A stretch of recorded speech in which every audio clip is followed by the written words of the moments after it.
Hi, everybody. I just want to introduce our guest speaker this afternoon or this morning. His name is Biagio, Sciacca. He's known to his friends as Bill. He grew up in Pittston, and he happens to be my cousin. And a couple things about him. I took some notes. He holds a bachelor's degree in philosophy and sociology and a master's and a PhD in business administration. In addition to developing his career in business and entrepreneurship, he taught at the university level since 1982. He lectures in micro and macroeconomics, marketing, leadership, strategic management, and interpersonal skills in business. Bill owns an award-winning consulting and training organization, a chain of donut and ice cream franchises, several businesses in the automotive car care industry. Bill's consulting company touts several thousand clients from locally owned firms to multinational Fortune 500 companies. He also divides up his free time between doing research and creativity, Southern Italian cooking, that's part of our heritage, writing fiction, and writing and recording his own songs with guitar. He's also a spin instructor. Never been to one of those. What is that? So I want to give a warm welcome to Bill Sciacca.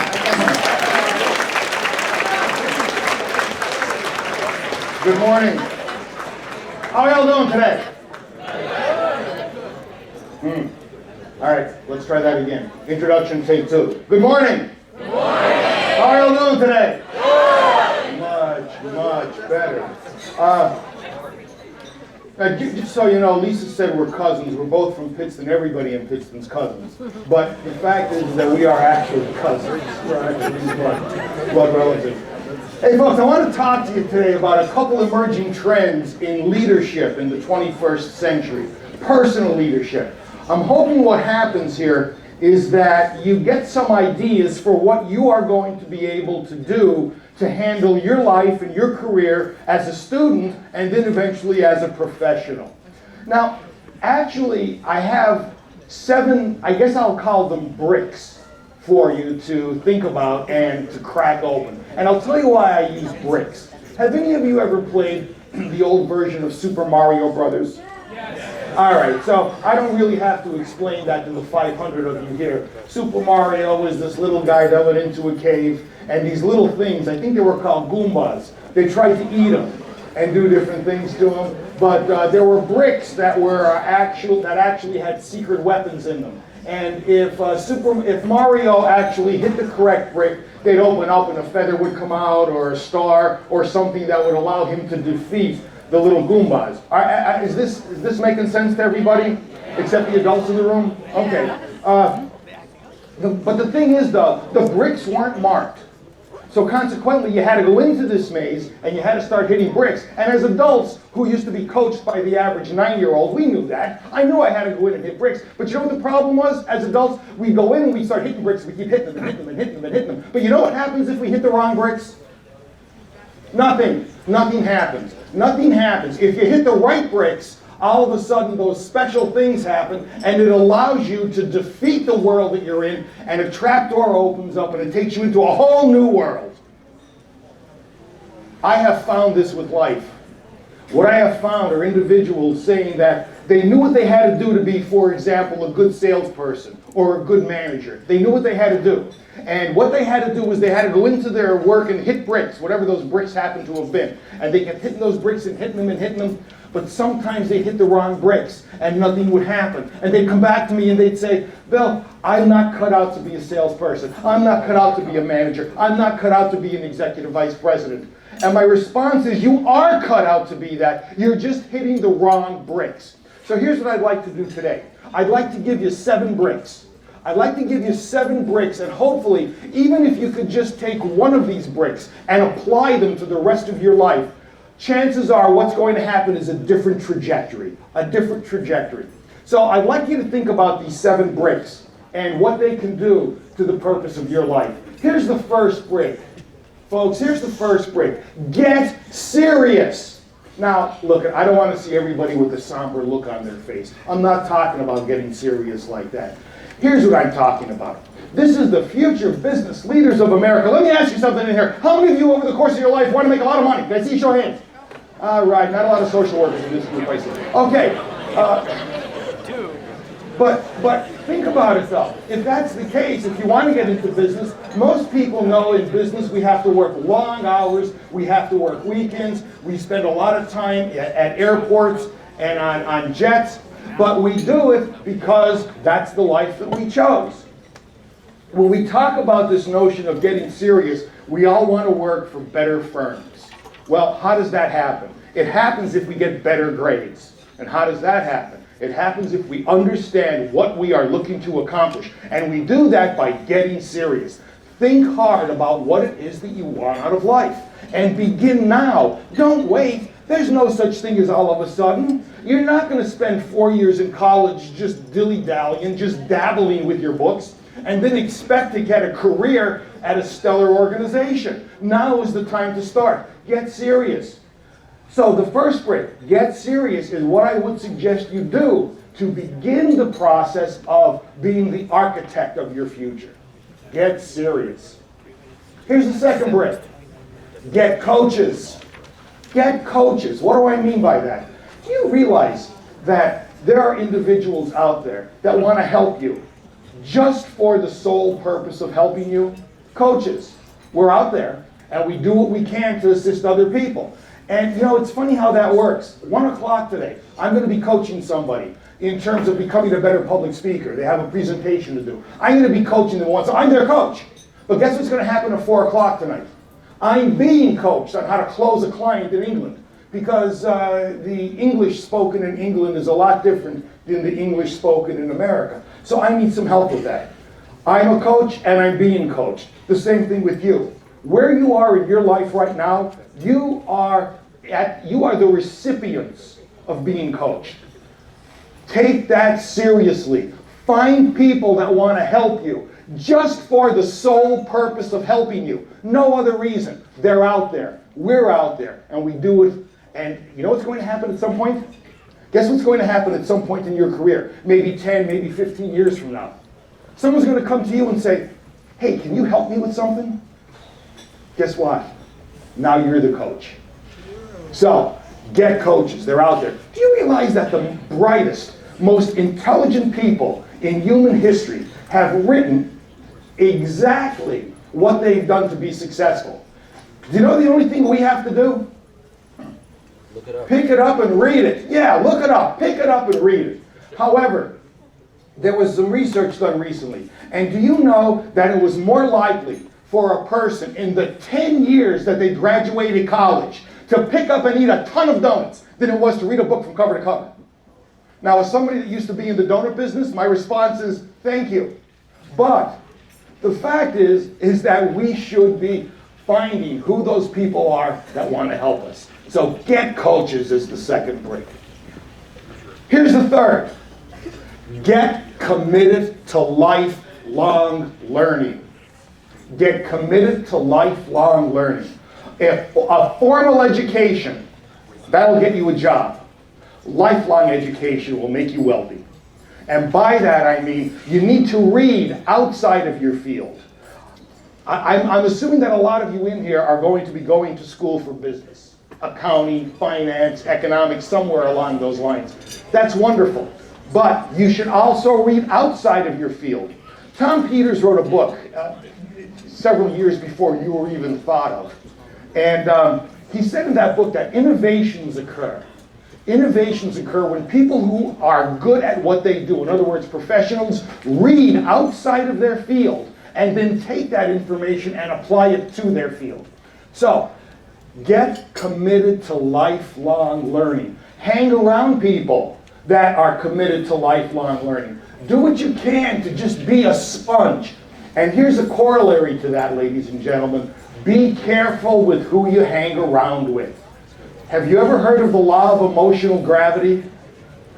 The law of emotional gravity reads that it's easier for a pessimist to bring an optimist down than it is for an optimist to bring a pessimist up.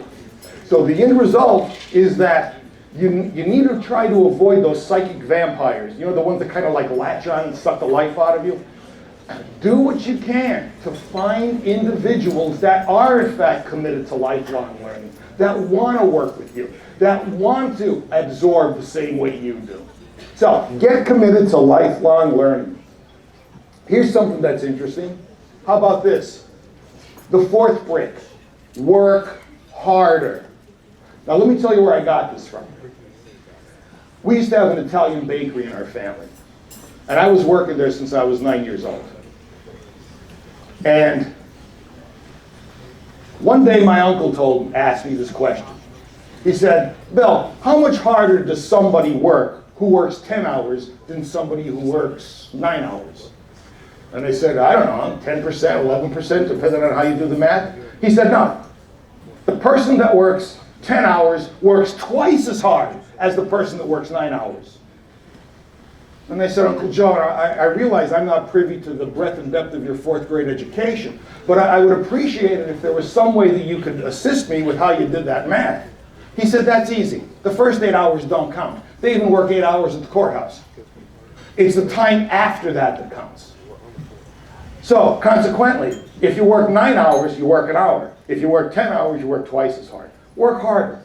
A very, very good friend of mine, a mentor of mine, back when I was younger, said, here's what you do. You look at the person next to you. You do more than they do. That's working harder. And I'm not suggesting that you spend all your time working. There has to be time to stop, to relax, to enjoy yourself. But the point is that you've got to put forth that effort. So, don't be afraid of working harder. Start now. Start with your studies. You're developing a habit. And as you develop that habit, what's going to happen is you're going to take it into the workplace. And as you take that into the workplace, people are going to see that, and they're going to reward you with promotions. So, work harder. Here's another brick that I'd like you to consider. Try something new. Try something different. I can't tell you how many individuals I've seen and how redolent it is in the workplace for people to just do what they've always done. Well, you know, there's an old saying, if you do what you've always done, you get what you always got. If you want to be innovative, if you want to be groundbreaking, you have to try something new. Don't be afraid to give it a shot. Now, I'm not suggesting when I say try something new, try something different, try something innovative, I'm not suggesting that you go home and you tell your father, listen, the garage was a little small, so I'm having a contractor come up and put 2 extra bays on our garage. I'm not suggesting you do that. But what I am suggesting you do is, if you have to write a report, try it from a different perspective. Once you get out in the business world, try something a little different, something unique, something that somebody else hasn't thought of. And the end result is you may be greatly rewarded for it. Folks, we have to step outside of our comfort zone. And let me explain what that means. There exists within every one of us this psychological boundary. And as long as we behave within that boundary, we feel, by definition, comfortable. Does anybody want to venture to guess where growth occurs, where innovation occurs? Outside the comfort zone. Excellent, I like the title. Outside the comfort zone. If you're always inside your comfort zone, you never grow. Outside of the comfort zone is where you grow. So you know what that means? There's some corollaries to that. Successful people do what unsuccessful people are unwilling to do. Think about it. Would you prefer to feel comfortable or uncomfortable? How many of us would rather feel comfortable? But the growth doesn't occur feeling comfortable. It occurs outside of the comfort zone. Successful people do what unsuccessful people are unwilling to do. Successful people live at the edge of their comfort zone, always pushing out.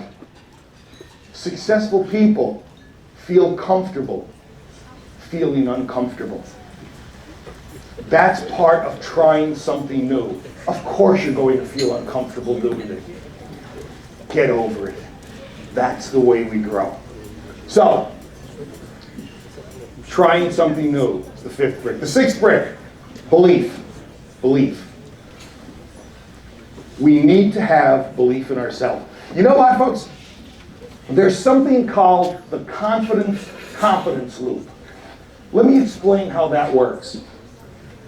As you become more confident, do you develop more self-confidence? You do that because you've developed competency.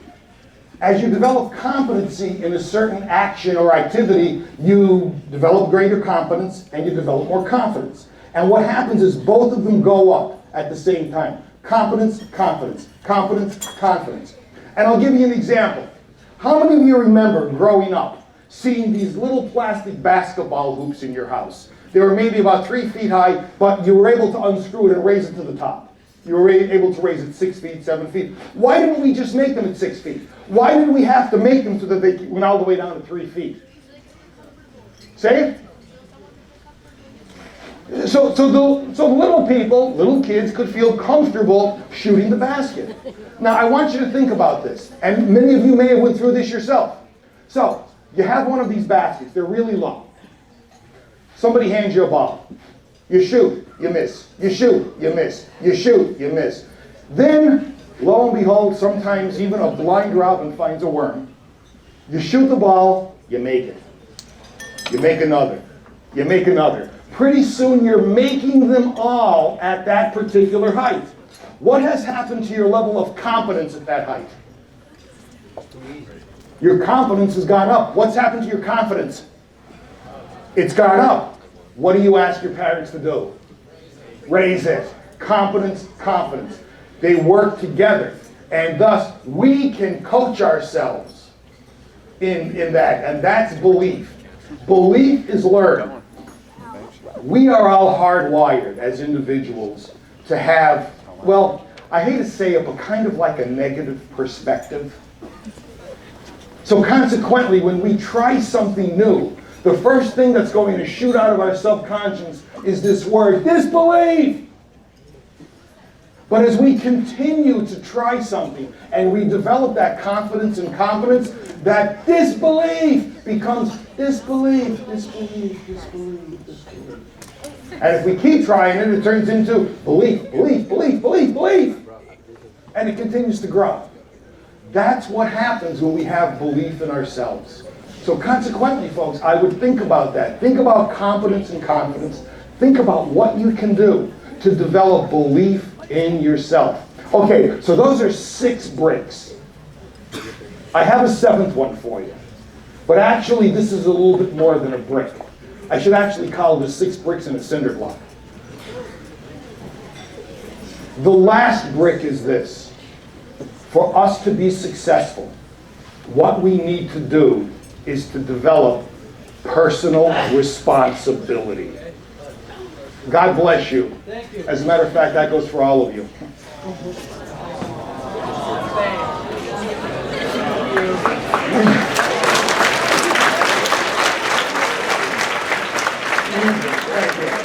We need to develop confidence, and we need to develop personal responsibility.